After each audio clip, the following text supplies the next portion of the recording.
Director, Wadia Institute, to please light the lamp and open the event.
Okay, thank you, sir, for lighting the lamp and inaugurating the event.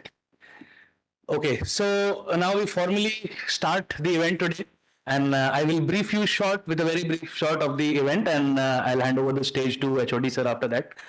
So, good morning, one and all, and respected director sir, distinguished guests, my colleagues, and dear students. Welcome to GEOSYNTH 2025.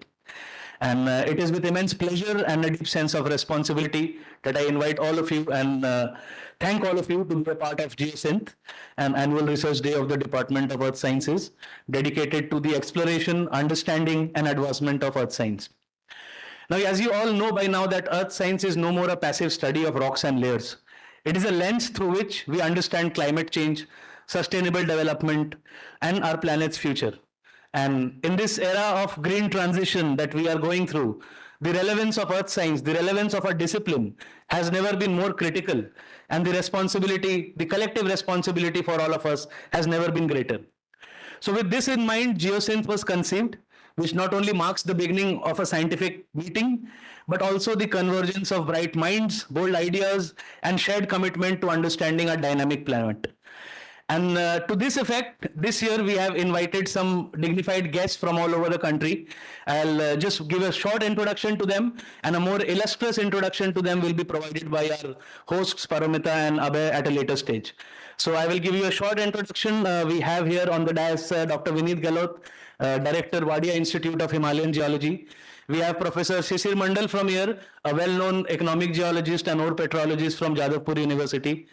We have Dr. R.S. Chatterjee, a well-known scientist in geospatial science, IIRS Dehradun, and we have Dr. Anup Ambili, Associate Professor and Head, Department of Earths and Environmental Science, IISER Mohali. We had one more guest, as you can see, Dr. Kaushik Sen from Wadia. Unfortunately, he is very sick, was hospitalized and discharged only a couple of days back, and we all hope for a speedy recovery. So we could not have him today with us. And Dr. Anurag Khanna as well from Central Groundwater Board, Ministry of Jal Shakti. Yes, I'm really sorry for forgetting that. So this event will feature 2 keynote lectures, 1 invited lecture, 8 speed talks by our participants, and 50 theme-based poster presentations, which you can see the themes are already displayed on the screen. Throughout the course of this day, you will see the diversity of the research that is being conducted in our department.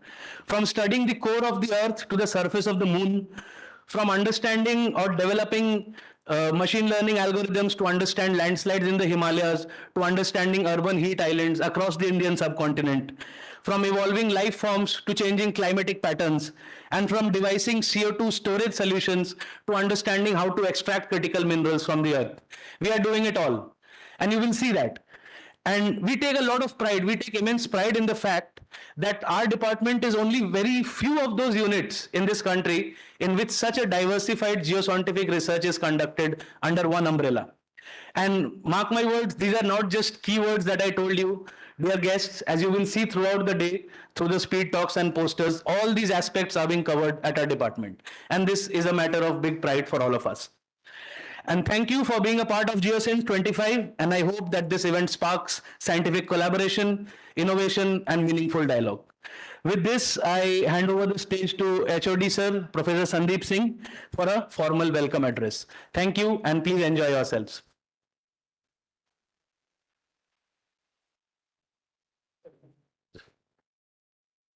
Thank you, Rajeshi. Respected Director, Professor K.K. Pant, Dr. Vineet Gahalaut, our own and now Director, Wadia Institute of Himalayan Geology, Professor Shishir Mandal from Jadavpur, Dr. R.S. Chatterjee from IIRS, Anu Pambli from ISIR Mohali, Anurag from, he's also our own and retired as a member CGWB, and right now he is in Chandigarh. And unfortunately, we could not have Kaushik Sen because he was having some problem, medical problem. This institution, I'll call it, I will start with the institution, had a long history of research in the field of geology. Way back in 1831, when there was idea of creating Ganga Canal, Sir Proby Cotley, who was the civil engineer, he started working with one of the surgeon, Mr. Hugh Falconer, and along with him, he started studying the fossils of the Shivalik Himalayas.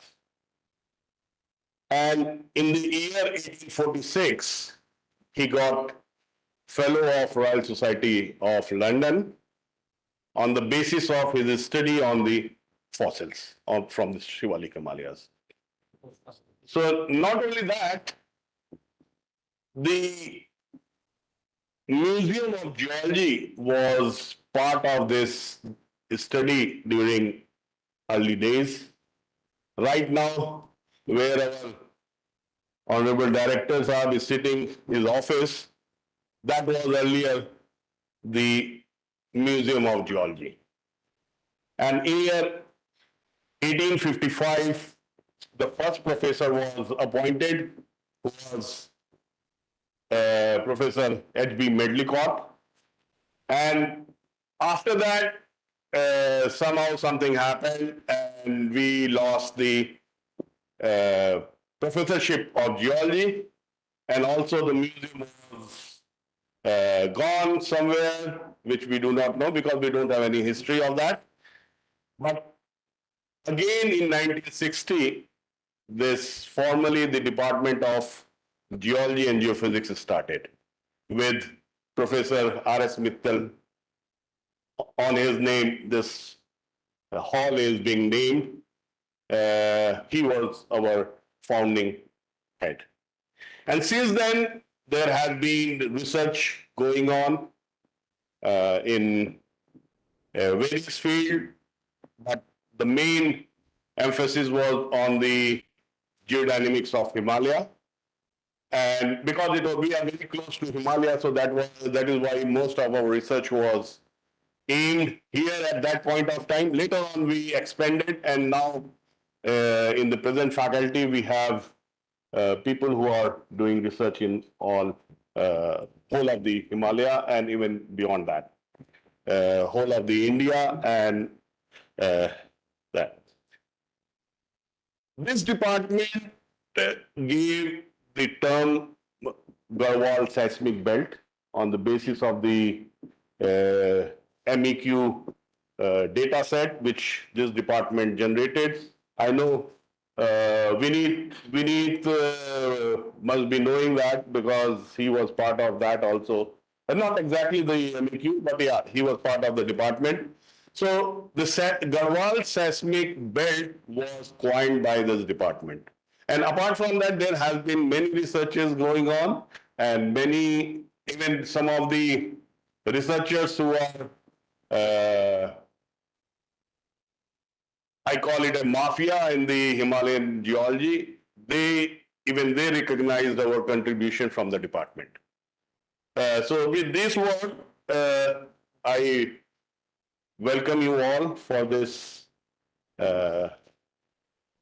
GEOSYNTH 2025, which is basically for our student how they are going to show their research and their findings, and welcome you all. Thank you.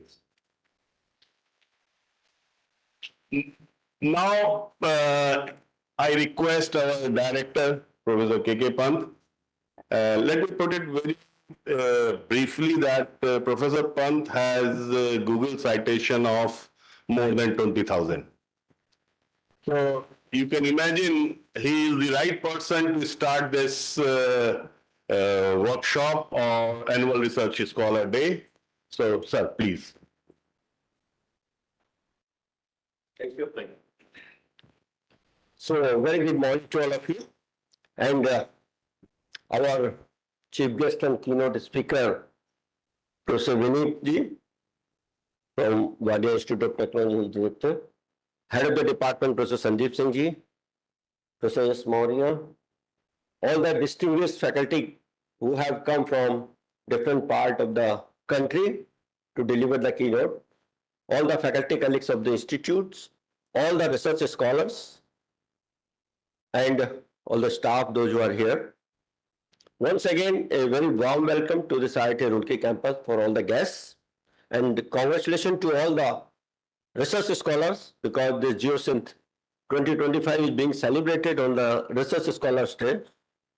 And when we talk about the entire institute, we all are working for the sustainability, how to achieve the goals of Viksit Bharat 2047, and how this Earth Science Department, along with other departments and the centers of the institute, join hands and find out the ways by which we can improve the environmental and climate conditions, first in the Uttarakhand itself, which is generally for the vocal for local, and then finally find a solution for the entire universe, because we always believe on one earth, one family, one solution. So that is very, very important, that for every citizen of the globe, what kind of science and technology should be worked, right? So that the entire universe is safe or remains green. And that issues like when we talk about the glacier melting, right, temperature rise of 1.5 degrees centigrade already happened. The high concentration of the gases, toxic gases, which are damaging the entire universe, I think that should be controlled.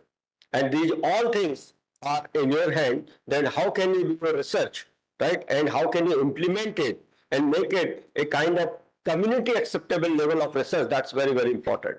So Dr. Sandeep was talking about citations, but I think that the citations have no meaning nowadays. Number of patents, number of papers have less importance unless you make it transformational. So research has to be made transformational, and the facilities which are available now, like tinkering lab, I was just looking outside, the kind of VR facility or AR, VR tools which have been used to understand the geological conditions, right, or the water waves, right? When you disturb one thing, I think that would be one of the examples for learning that how the new tools like artificial intelligence, right, can be useful for the future research. When we talk about the role of our science department, because we are talking multidisciplinary, but in total it becomes a science, technology, engineering, mathematics and management, and finally look at in terms of the money also, because that is important. All of you, all the research scholars especially, you have to think in that way. Your PhD thesis or your master thesis or any research which you are doing, at the end there should be a chapter after the conclusion that how your research is contributing towards the society or towards the industry. That is meaning of transformational. Once you have done one part, the second person can take the baton from there and then look at that what is missing in the previous thesis and should be make a connecting chain. And finally, it should be some kind of product, some kind of technology which is beneficial to the society. That is what we aim now. And transformational research when we talk, translational research which we talk, and finally the Viksit Bharat 2047 vision, we have to find out that how can we solve the problems of the climate change, Hindu Kush Himalayan belt which you see, right, soft Himalaya, and several times you see the issues like landslide, right, the tunnels issues, right, GEOSYNTH, right, the crisis, and Uttarkasi crisis. Then there are a lot of dams also, because of that also sometimes the crisis happens, earthquake. So all the seismic effect which you see, and cloud busting is also happening, right, off and on. And these numbers are increasing nowadays. Why this is happening? Because we are disturbing the ecological balance. So we have to find out the ways, what should be done when you talk about the technology development, and these technologies which are being implemented or the industries which are being opened in the respective areas are mainly depend on the kind of land there.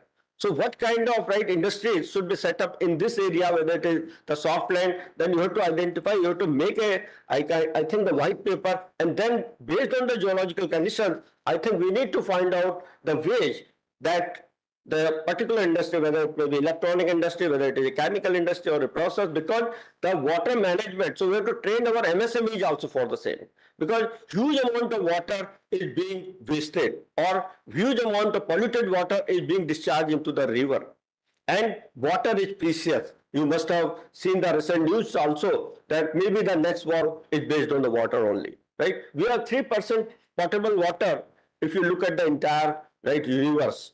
Out of the 75% water which is covered, right, entire earth is covered by that. And out of this 3%, only 0.3% is potable. So we are not able to provide the sustainable, right, or clean potable water to our rural area people. And this situation not only in India, but entire globe. So it means we are developing, science and technology is coming forward in a big way. We have reached to moon, right, looking forward the Aditya also. Right? At the same time, we have to look at what is happening in the earth. And for that, I think this department has to play a lead role, and we have to prove the entire universe that we are the best. With 26 faculty members will be increased, right? More research scholars, that number can be increased, but the earth science department has to take the lead that when you talk about the utilization of the knowledge and the kind of the new tools which are available, how can we make this entire earth sustainable, a better place to live? So this is, I think, all of us have to take the oath for that also, and we have to work hard. We have to motivate the younger generation also, because how much waste is being generated.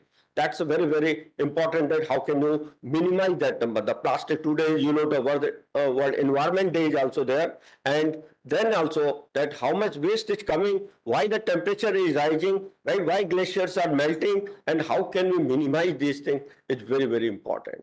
So we have to take that how to get rid of the plastic waste. Microplastics are coming now in a big way. That is also a big threat to the society. When you talk about e-waste, this is also coming up. More than 3.5 million tons of the e-waste is being generated per year. This is just data in India itself. So this is again a huge threat. And circular economy concept is very, very important when you look at. So, and this starts from your home level itself, that how much water is being wasted and how much is being used effectively. I was just yesterday only looking at the data of IIT Roorkee. So every per capita consumption it is 300 liters per day in IIT Roorkee campus itself, which is quite high. So this is, I think, because resources are available here, but we are not optimizing it. Nobody is telling to our younger generation that the water is precious. You have to preserve it. So that is important. Same thing is happening in terms of the electricity. Same thing is happening in terms of the, when you talk about the energy resources and food also. You go to the dining areas of the different hostels or even at home, you find that a lot of food is being wasted. So finally, when you process it, it requires huge amount of water. And again, when this water circular economy, zero water discharge concept, we talk, but if you see the real situation in the industry, this is not being implemented. We have to find out the solution for this, that how MSMEs can be trained, how some kind of central devices, right, using the tools of artificial intelligence, machine learning, data science, these data are available now. So if we use those data effectively, we have very good here geomatic system, so we can find out the different ways. I was told that there are more than 17 minerals which have been identified in this Uttarakhand area itself. Critical minerals is very, very important. You see that India imports 100% of all these kind of critical minerals, rare earth matter, lithium. So we are talking about semiconductors, right? We are talking about quantum this communication. We are talking 5G, 6G technology. But where from these metals will come? So we have to understand the resource recovery, that is very important. So whatever the waste which is being generated, you have to recover it and refurbish it. That is one thing. And second thing is that if the Uttarakhand or any other part of the country, wherever these kind of minerals are available, we have to find out the ways, right, in what way these can be extracted effectively with a greener technology. So greener approach is very, very important. So I congratulate all the young research scholars, right, for this Research Scholar Day, and I congratulate the entire Department of Earth Science for organizing this GEOSYNTH 2025, and I wish you all a very, very happy day. I am sure that today's brainstorming session will bring some new dimensions for the research also, which will help the society at large. I thank all the speakers, keynote speakers, those who are here, coming from all the way, and I thank all those who have joined through online mode. If there are any online mode also, it is running. So thank you very much for inviting me here. Namaskar, Jai Hind, Jai Bharat.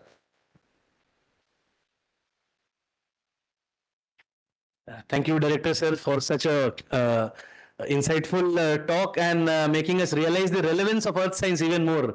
That was really insightful, and although we would have loved to have you throughout the event and your feedback, but we are informed that you have some prior commitments, and Director Sir will have to leave soon.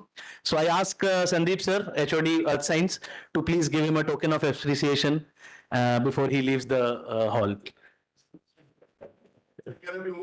अच्छा अभी है Okay. So, yes. So I think this is even better that we have sir, and I think we can start with the first keynote lecture and begin the technical sessions.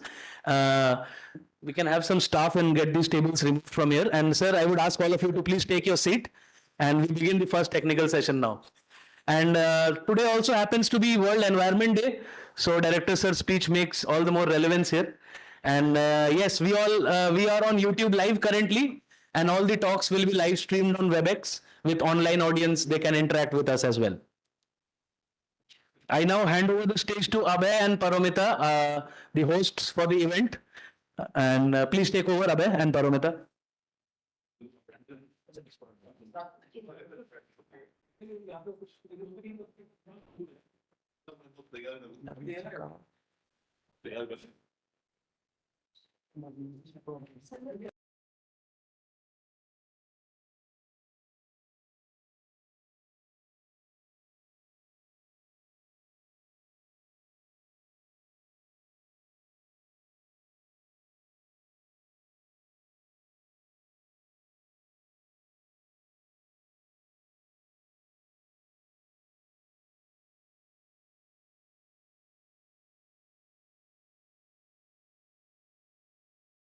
ये slide show कर दो.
Today, I would request all of you to please keep your phone on silent.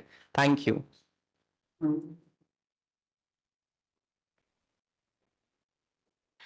Dr. Vineet Kumar Gahalaut is the director of Wadia Institute of Himalayan Geology, Dehradun.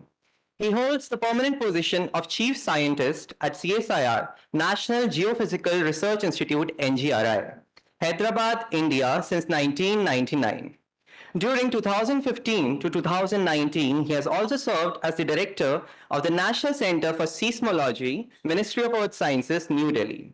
He is an alumnus of IIT Roorkee and holds a Master's in Science and a PhD from the Department of Earth Sciences, University of Roorkee. He has also served as a faculty member in the Department of Earthquake Engineering, University of Roorkee during 1996 to 1998. Dr. Gahalaut is involved in seismological research in various tectonic domains of India, particularly the Himalayan region, and has established more than 200 GPS stations across India for crustal deformation monitoring. He is a recipient of the Indian National Science Academy INSA Medal for Young Scientist, the CSIR Young Scientist Award, the Anni Talwani Memorial Prize, the MS Krishnan Award by Indian Geophysical Union, and the Physical Research Laboratory PRL Award. He is a fellow of the Indian Academy of Sciences, FASc, Bangalore, a fellow of the Indian National Science Academy, FNA Delhi, and a fellow of the National Academy of Sciences, FNASc, Allahabad. I now request him to kindly deliver the first keynote lecture for today.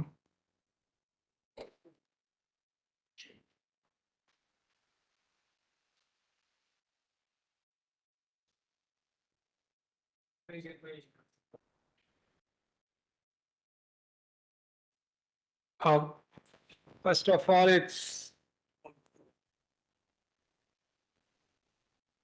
thank you very much having me here. Of course, it's my own department, so there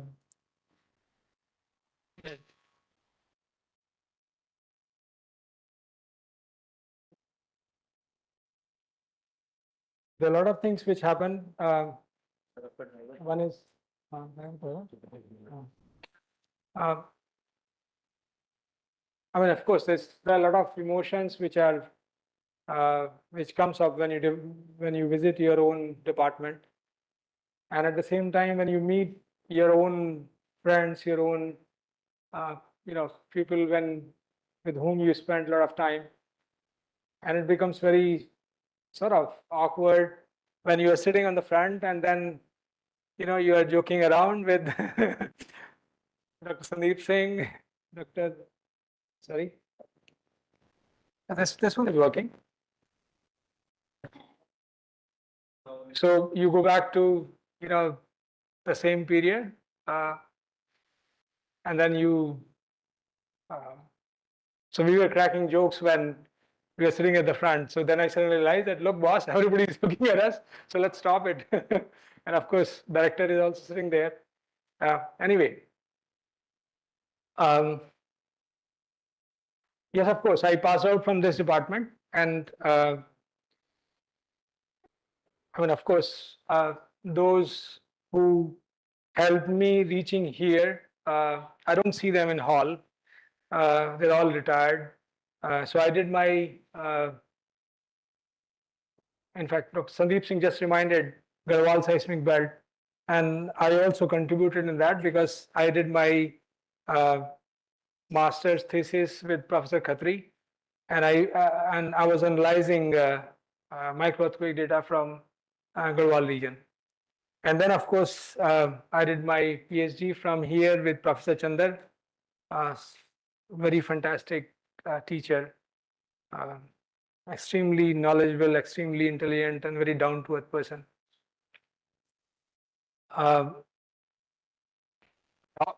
There were many who taught me here, and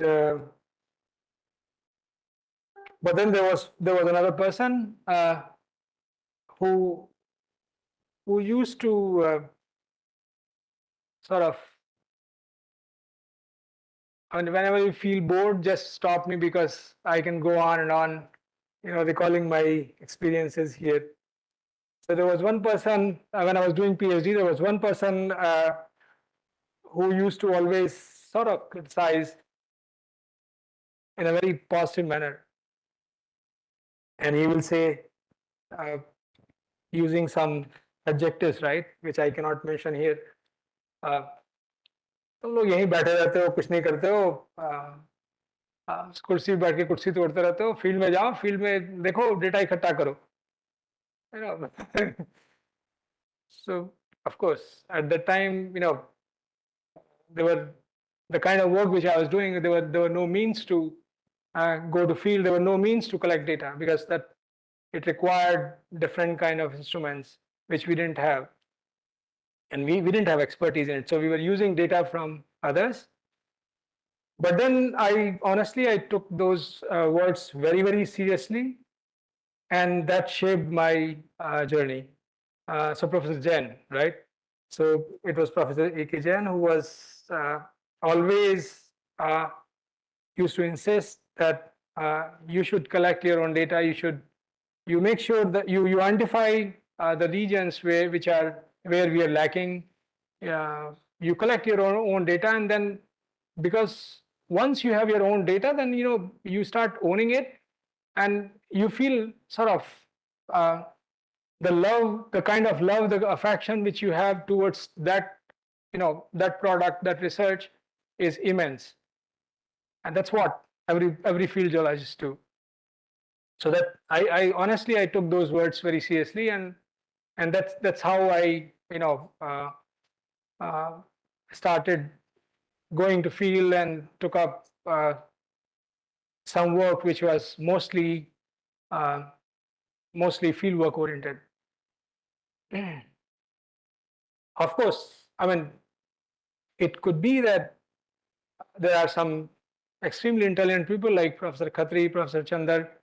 Of course, all of them, they did a lot of field work, but they were extremely intelligent. So from, they could produce water from thin air, right? So, but then people like us, personally like me, who were not very intelligent, were not very knowledgeable. So they had to, for them, the easiest thing was to collect data because it does not require much intelligence. I mean, at least in my field, not to undermine anybody, right? But anyway, I'm happy where I am. I think I can come back to my talk now. Okay, so I chose this topic, deformation strain rate in India plate, and the reason for this is so we have this institute called Survey of India, and they have a department called Genetic and Research Branch, and in the beginning they used to do a lot of triangulation, trilateration, ground-based work. I'm not sure whether geology students nowadays they do those kind of chain survey or theodolite. Okay, so Some of them they okay. do the field mapping. Right. So good. So so Survey of India was responsible for collecting lots of data. These were all ground-based observations. And since, as you see, that the name of the department is Genetic Research Branch, I believe. So the major implications of collecting data of doing all this was to look at the earth processes, look at the earthquake processes, how the ground is deforming in response to the earthquake processes. But then with time, techniques change, and by the time I passed out from here, a big thing happened, which is probably the biggest, best thing which can happen to earth science, and that was GPS. GPS was introduced sometime in 1990s, and thanks to, at least for this, to Bill Clinton, that he changed a few regulations in which civilians could use GPS, and they could use GPS for high precision work. So, I mean, that's the probably the best thing which could happen to earth science. GPS sort of revolutionized the earth science research, especially in earthquake processes, especially in seismology, because we could see what plate tectonics was telling us. That plate tectonics was telling us that all these plates are moving, they're deforming at the plate boundaries. So we could see it, and there were earlier there were no means. I mean, whatever the data which we were collecting using ground-based observations, that was erroneous. It used to take a lot of time. It was very costly because, I mean, I do not know how many of you have seen any old GTS benchmark which were erected by during British period in 1860s when Great Triangulation Survey was taken up. So the entire what you call Lav Lashkar used to go to collect the data. There will be one or two surveyors, and there will be a cook, there will be a धोबी भी होगा, उसका सब कुछ होगा, security वाला होगा. So there for one survey there will be at least 20-25 people who will go and do just one observation at one benchmark, and it used to take sometimes a week. Anyway, things change with GPS, and then of course a lot of new techniques came. INSAR came recently. Dr. Saraf does it quite effectively.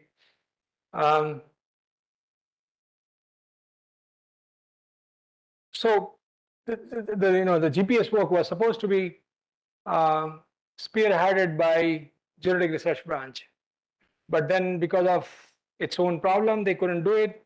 And then I realized I seized upon this opportunity, and I said, "ठीक है, let me start with GPS work." And I took responsibility of establishing GPS network all over India, and there were very few people at the time. I didn't have much competition, honestly. So my success could be just by chance also. That because there were not many competitors. So I took up this work, and then we established a huge network starting from the remotest place, which is the Barren Island. Barren Island is a volcanic island east of Port Blair. It takes about 8 hours by ship to go to Barren Island, and there's no way you can go. In fact, you need to have support from Navy and Army, and of course and these are two extreme GPS here. So this is at Barren Island, this is at Matri, this is Antarctica. So we also have a GPS at Antarctica. And then of course there are lots of GPS. This is at Port Blair, this is at beautiful Yamunotri, Fulchetti. This is in case you happen to see a structure like this. This is called GTS. So these are 3-story high pillars which were erected by Britishers, by Survey of India, to take those astronomical observations. So you Trigonometry, okay. Oh, I can use pointer. Okay, that's okay. This is the GPS at Siachen Base Camp. That's another beautiful thing which earth science does. I mean, if you are fond of moving around, goofing around, then earth science is the best discipline. It can take you to several places, to the remotest place where normal person cannot go. So this is at Siachen Base Camp. We have a huge network in Ladakh. Our best network is, of course, in Uttarakhand. Another station in Ladakh. This one is also probably somewhere in Himachal. Okay, so so that's what I did, and I think I'll get going after this. So we all know that this is a famous principle: present is the key to the past. But to me, it doesn't end there. It certainly doesn't end there. It actually starts from there. I mean, studying present also allows us to make prediction for the future, and that's what all of us are doing. It's not. I mean, studying present is not just to know about the past, but also to make prediction, to make simulations as to how things will unfold, how whatever natural process, dynamic process they're happening, how will they lead to some event or some catastrophe or some disaster. So to me, that's a second step when you study the present. It allows you to make prediction. It allows you to make simulation. And to me, that's the key of doing all the work. We always wonder that how do earthquakes occur? Simple definition, everybody knows. But what exactly is everything is, here I stop for a minute. So when I was doing my PhD, then I was doing a lot of, I thought that I was doing a lot of work, and I was very sincere to listening to my supervisor, and whatever he used to say, I used to do. I'm doing it to research scholars, not to the faculty. And then my supervisor used to listen very carefully. And then I realized that he's getting bored, interacting every day. I'm telling that this is what you told me, sir, this is what I've done. एक दिन वो मुझे मिले और उन्होंने कहा कि मैंने उनसे पूछा, I hope everybody understands Hindi, right? This is Rudki, right? So मैंने उनसे पूछा, मैंने कहा सर सब ठीक है? I hope I'm doing good progress. उन्होंने कहा हाँ वो सब तो ठीक है, लेकिन और तुम दिमाग से काम कर रहे हो, लेकिन तुम दिल से काम नहीं कर रहे हो. I mean, to me that was a big statement कि अचानक इन्होंने कैसे कह दिया कि और जो कहा एकदम सही भी कहा था कि हाँ बात तो सही है कि वो जो कहा करते थे कि विनीत इसको मॉडल को ऐसे चेंज कर लो, मैं बिल्कुल जैसे सुना वैसे करके रात को बैठ के किया और उसके बाद फिर सुबह को फिर उनके पास पहुंच जाया करता था. So I was not putting so that there's something called thought process. In research, what is required is where is your own thought process. It's not just what supervisor is telling you. What is it which you are putting into it through your thought process? That's very important. And that's for everything you can always go to books, journals. How do earthquakes occur? That's fairly easy, right? And you can get knowledgeable by studying all this. But have you actually gone into it? Have you actually उसको अपने दिल में उतारा कि नहीं उतारा है? Or it's still there. It got stuck here only in the head. It didn't go down. So ultimately, it has to go down. That's the basic mantra of doing a good research. So how do earthquakes occur? Of course, energy accumulates, strain energy accumulates in the fault, and then it gets released. But how does it actually happen? Can you see it? I mean, there are a lot of things which we say that okay, this is how it happens. But can you see it? Can you see things happening? Can you see the plate? If I can ask people, can you see plate tectonics? And if you have to answer, then what is it that you will use and how will you see it? I mean, I see plate tectonics happening on everyday basis.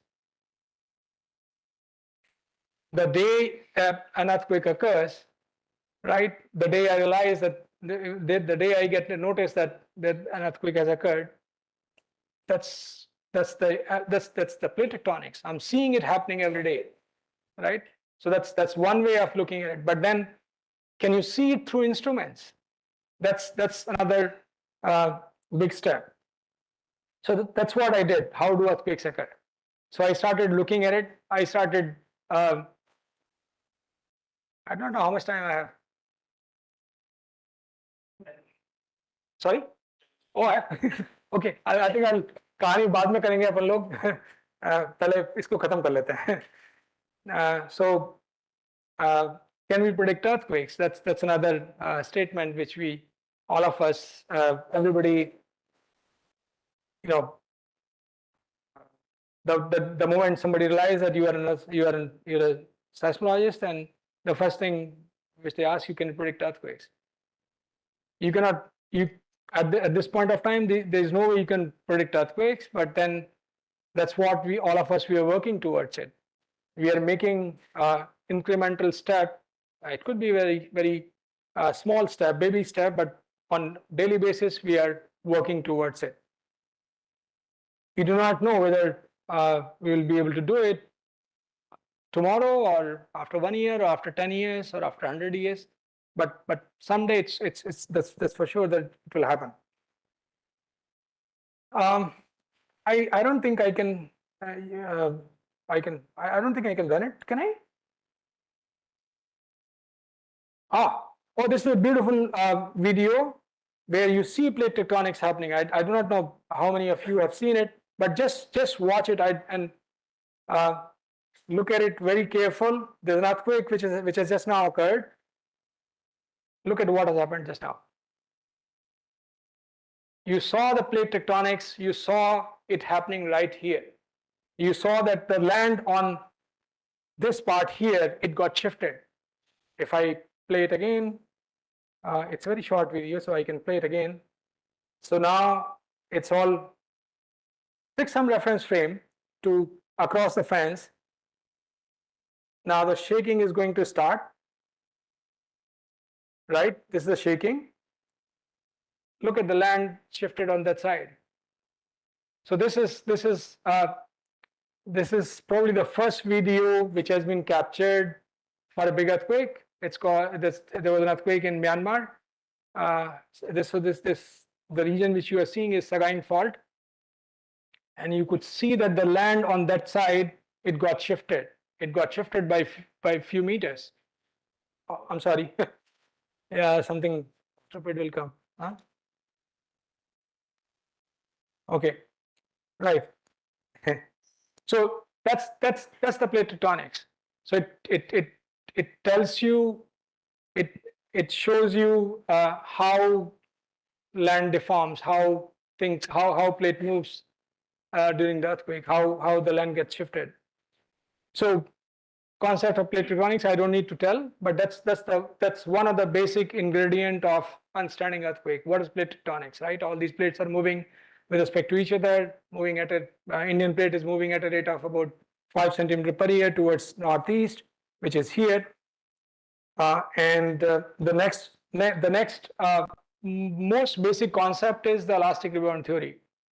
I mean, it was such a simple concept, and it took so much time. We had fairly good idea about Earth structure until 1910, but we didn't have any idea about how do earthquakes occur.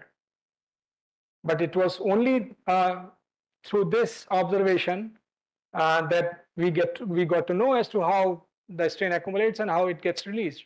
So there was an earthquake in 1906, San Francisco earthquake. Which occurred on San Andreas Fault, and there was a farmer who erected a fence here, and that fence on that day after 1906 earthquake, it got shifted. So when H.F. Reed, who was the chairman of that committee appointed by USGS, he saw it. He proposed this sort of hypothesis of elastic rebound, which became theory now, which says that, look, if earthquakes release strain, and if this is the evidence of strain release, then this strain must have accumulated in previous years. That's it. I mean, it was such a simple concept.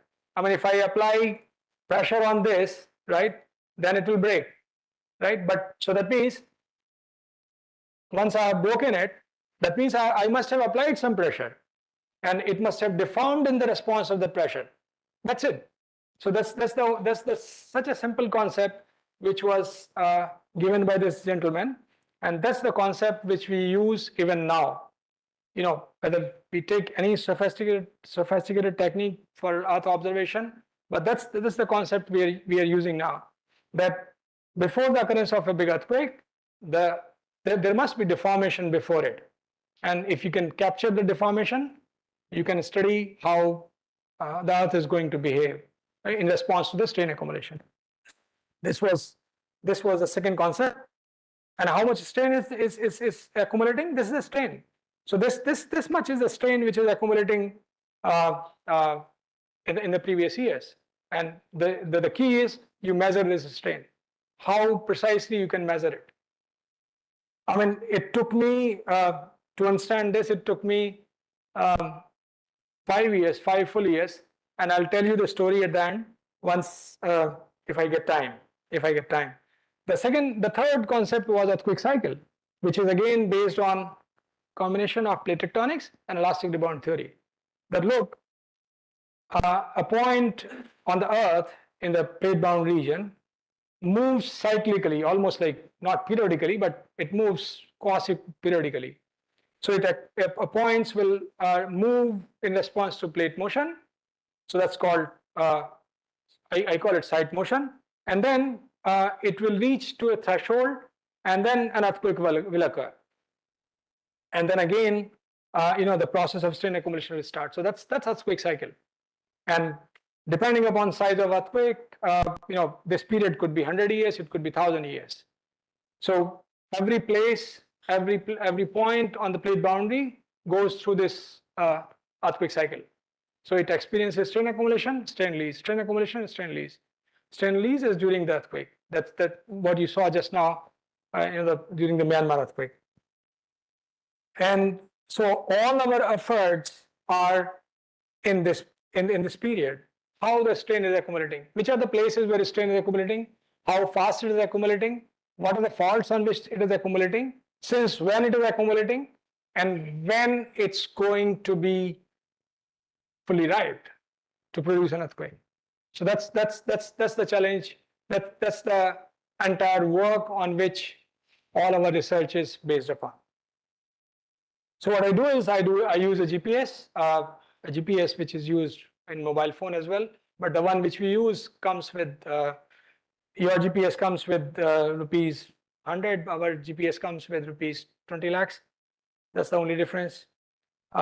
It's more precise. It gets into at fraction of millimeter level accuracy. So what I do is I establish a point, take measurement in terms of its latitude, height, and longitude. Do it again, right? I can do it on daily basis. I can do it on yearly basis, and then I put a line. I put a slope into it. That's the site motion. That's the plate motion, not the plate motion, but the site motion, right? And that's how I get the velocity of each point, how each point on the Earth is moving. Can I get some water? This is what I do, and this is what I've done, right? So these are the GPS sites which we have established. If you look at, I hope you can look at the map here. So these are GPS sites all over here, and of course in Himalayan region.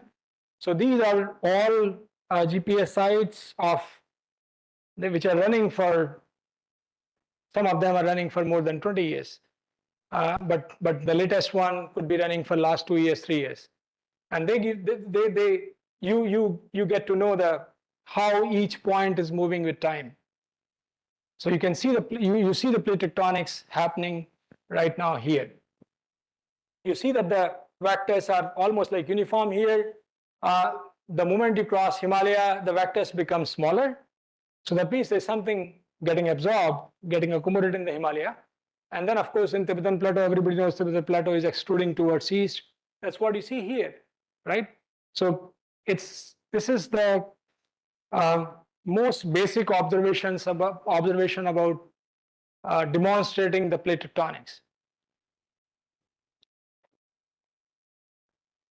let me, you can change the reference frame depending upon whether you are on the railway station looking at the train or sitting in the train looking at the platform, right? So you can change the reference frame and the depending upon what is your interest. So with respect to Indian plate, everything is moving towards you, right? So look at the vectors here, all of them. So as if an entire Eurasian plate is coming towards you, Indian plate is fixed here. So there's hardly any motion here on the Indian plate. That's quite surprising, right? Because we do have earthquakes here. So how do earthquakes occur in the plate interior regions? That's another big question.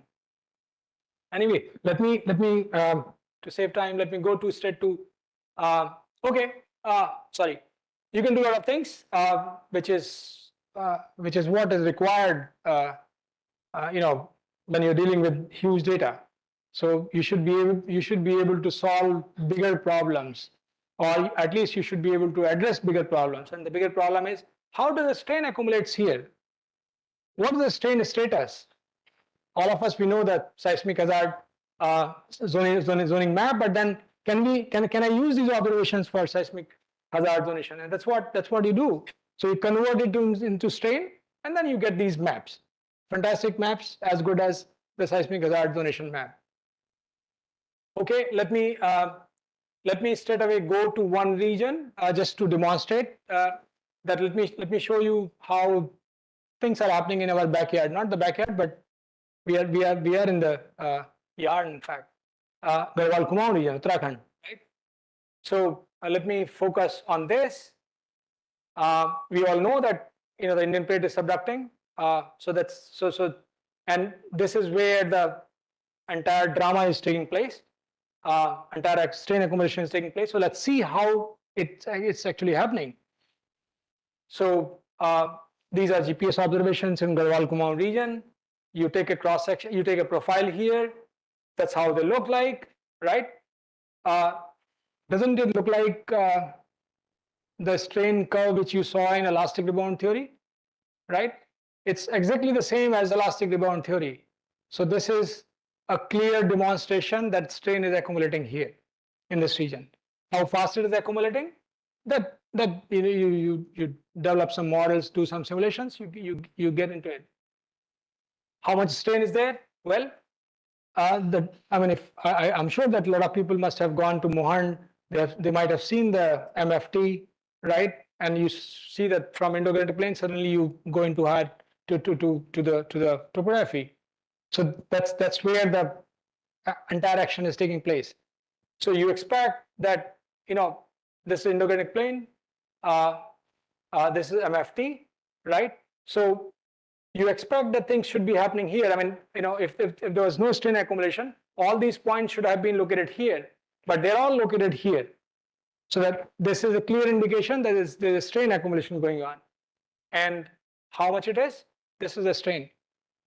In the frontal part, the strain is maximum. As you move towards north, the strain is less. You can do some modeling. Let's skip this. That's the Mohan, right? Those who have seen. The moment you enter Mohan, you go to slightly towards east, and you can see the clear Indo-Gangetic Plain with shivalics on top of it. Okay, you can convert it into again the locking map, strain map, which is what you do here. So you see that this thing is entirely locked, right? And it is locked up to almost like entire lesser Himalayan, outer Himalaya. That's where the entire strain is getting accumulated. That's where the big earthquake is going to occur. What is the rate? You get the rate as to this is the rate of strain accumulation. This is the area. You can do a lot of zooming into it and look at the precise places where strain is accumulating, how fast it is accumulating, and how strongly it is accumulating. You can do a lot of things here, but that's not you. I mean, that's the again the next big thing which we did. That since we have a huge network, we converted these observations into locking map, right? So this is the locking map. So you can see the entire outer lesser Himalaya is fully locked, and you can calculate the strain accumulation, rate of strain accumulation, rate the places which are strongly coupled, places which are weakly coupled, the influence of ridges which are entering into it, entering into the subduction zone, the influence of those. You can do a lot of things here. I think I'll stop. Otherwise, Dr. Sandeep Singh will get up and say, "Stop it." So, coming to conclusion, I mean, converting observations into the what has been taught to you, plate tectonics, right? So you start seeing things happening in the field. The moment you install a GPS, you start seeing things moving, and that's one thing which should sink into your from mind to brain to your heart, and that's the key to do any good work. Thank you.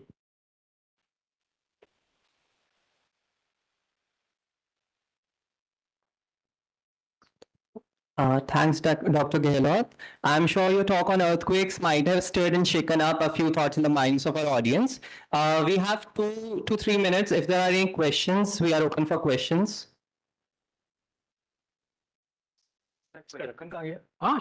Sure. Good morning, sir. Thank you for your question, for the opportunity to nice talk. I have a question.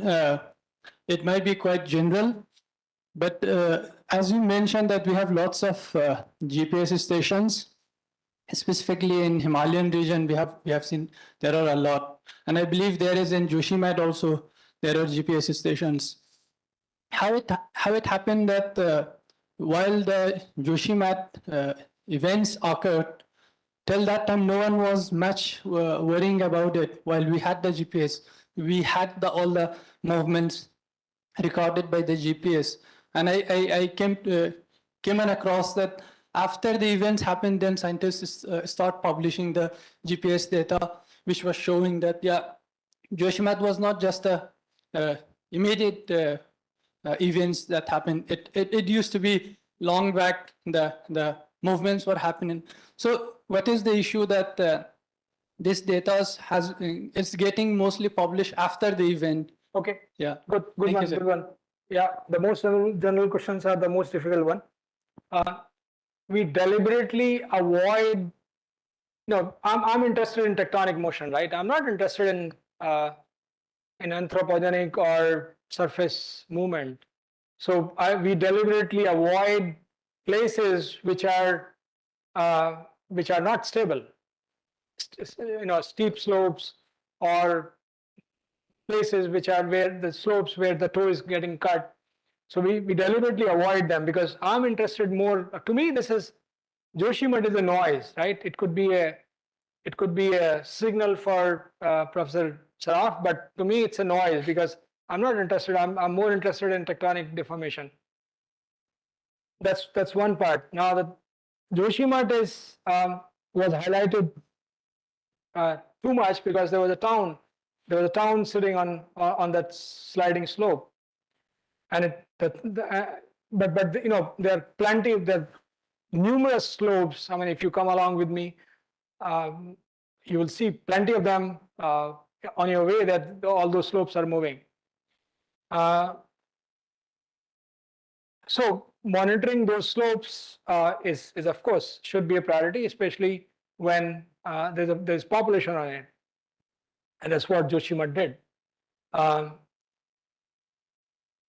As far as Joshimat is concerned, yes, of course it was.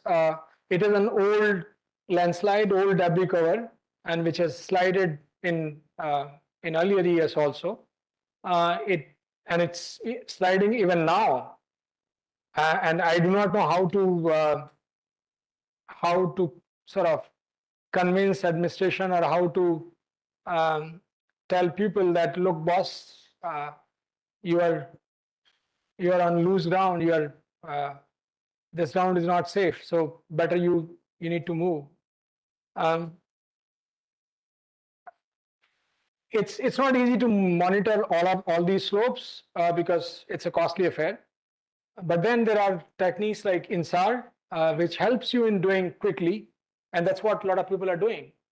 The good thing is that Department of Space is going to launch a satellite only for mainly for INSAR. So I'm hoping that things would become easier and quicker once we have those observations. Using GPS for all these slopes is a costly affair because GPS is just a point measurement. It tells you about the point. It does not give you a good spatial coverage. INSAR gives you very good spatial coverage. It doesn't give you, so far, it doesn't give you very good temporal coverage. So the combination of these two is fantastic. But, you know, I'm hoping that with DOE effort, Department of Space effort, things are going to be better with time. That's right. Yeah. Yeah, indeed. I'm so happy I can't express how much, because I'm seeing you after at least 4.5 years. I left NGRI. We spent together about 20 years or more in NGRI. Anyway, it's not my question, rather what you initiated. I'm just reflecting back to you where exactly this strain accumulating, a strain is going in peninsular shield, as there is no signature of accumulation at all. That's right. Well, I skipped that part deliberately to cut short the talk, but because people love large numbers, but I'm more interested in small numbers, right? Because the trick lies with the small numbers. So yes, of course, the regions in Peninsular India, South India, they're tricky. Earthquakes are not very frequent, but then they're more disastrous than earthquakes in the Himalayan region. The numbers which we try to gather are very small, sometimes fraction of a millimeter. For example, in Koina, you will be surprised that our latest number of deformation, internal deformation happening in Koina is 0.4 millimeter per year, 0.2 to 0.4 millimeter per year. Now, it's very difficult to even imagine that 0.2. How much is 0.2? Your nail growth is 1 millimeter per year, right? Per week, if you're healthy. Now, what I'm talking is growth of nail after every 3 days, right? So I'm able to measure that much. So in Peninsular India, in South India, the strain is very small, very, very small. They're not plate-bound regions, so you should not expect faults to be active all the time. Fault can be active during my lifetime, during our 5-6 generations lifetime, but then it will become inactive for several generations because it's not a plate boundary. You don't have continuous pumping of strain the way you have in plate bound region. So we say that earthquakes are roaming in. We use the word roaming. Earthquakes are roaming in the stable continental region. They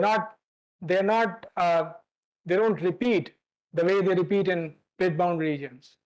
So that's why the strain accumulation is slow, number one, and it's not uniform with time.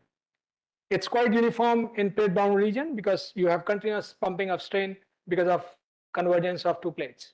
So that's the major difference between the two.